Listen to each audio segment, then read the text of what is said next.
Bonjour, mon nom est Richard Duclos. Je voudrais vous annoncer un événement majeur qui est survenu au cours de ma carrière de coiffeur. Le 11 novembre 2011, j'ai eu une visite d'un homme qui s'est avéré homme d'affaires, comme à la direction du CA de la Fédération des Jardins. Il est venu me dire qu'il y avait une maison pour moi tout près d'ici, alors que moi j'avais mis une petite enseigne pour vendre ma maison. Et cet homme-là m'a dit que c'était sur mesure pour moi.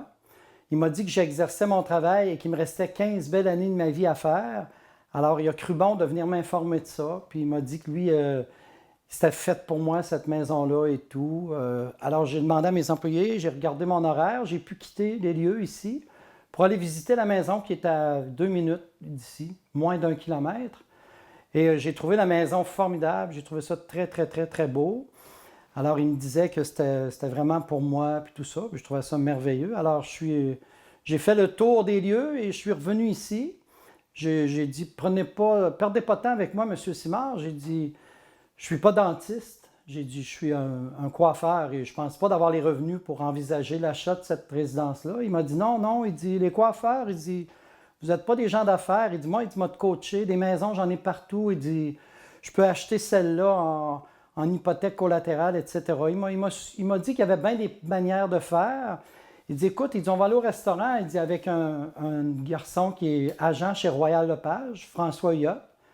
Alors, nous sommes allés au restaurant, il m'a décrit les façons qu'on pouvait acheter cette maison-là, et puis c'était très alléchant.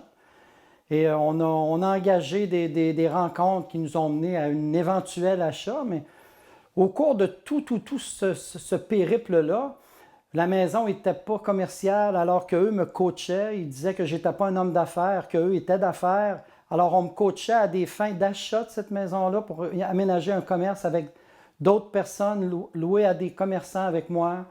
Alors moi, on m'a mis beaucoup de pression au cours de tout cet engagement-là.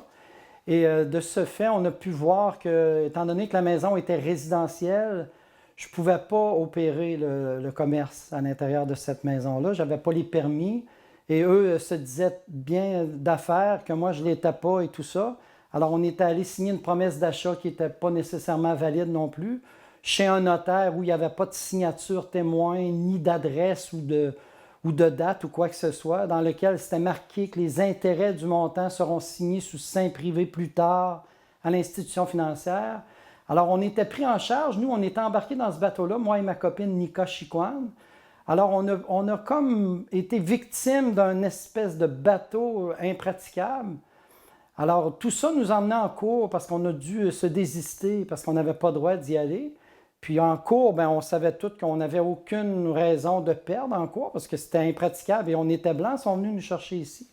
Alors, on est allé en cours, on a perdu, ça a duré 5 ans, et puis au bout de 5 ans, en appel devant la juge, Mme Isler, la juge en chef, on a gagné le procès à 100%.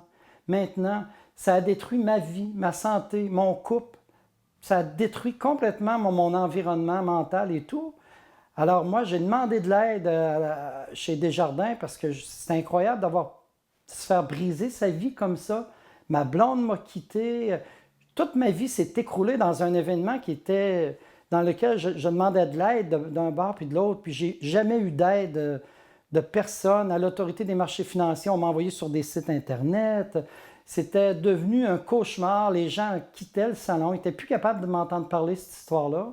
Alors, c'est cauchemardesque, mon histoire. Je suis rendu que j'ai du mal à la raconter tellement c'est devenu un mortel. Alors moi, je demande de l'aide des gens, je demande de l'aide. J'ai rencontré quelqu'un chez Desjardins qui m'a dit, donne-nous tes préjudices, le montant, et on va faire quelque chose. Alors, cette personne-là, moi, je lui ai demandé qu'est-ce qu'il aurait fait à ma place. Il dit, moi, j'aurais réagi plus vite puis plus fort que toi. Mais j'ai dit, j'étais lié par la cour, je ne pouvais pas rien faire. Alors, il m'a dit de lui donner les préjudices et le montant.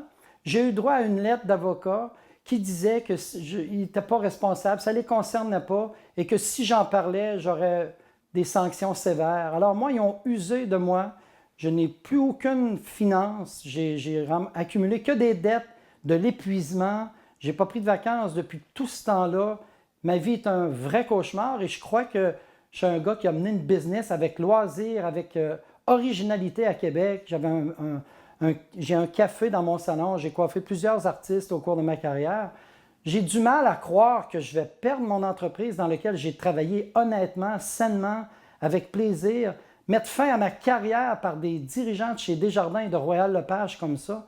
J'espère que la vie va faire en sorte que les médias m'aideront et que je pourrai me sortir de ça. Moi, je suis coiffeur à Québec. Je ne consomme aucune drogue ni boisson. Je fréquente beaucoup d'endroits publics. Les gens me connaissent. Je ne suis pas un gars qui a une maladie mentale. Je ne souffre pas de rien. Je me suis ramassé dans une histoire qui est complètement incroyable. Incroyable. Je demande vraiment l'aide à... Si quelqu'un peut m'aider là-dedans, je suis en train de tout perdre. Je demande de l'aide très sérieusement. Je mérite du sérieux de la part des autorités. Merci d'avance.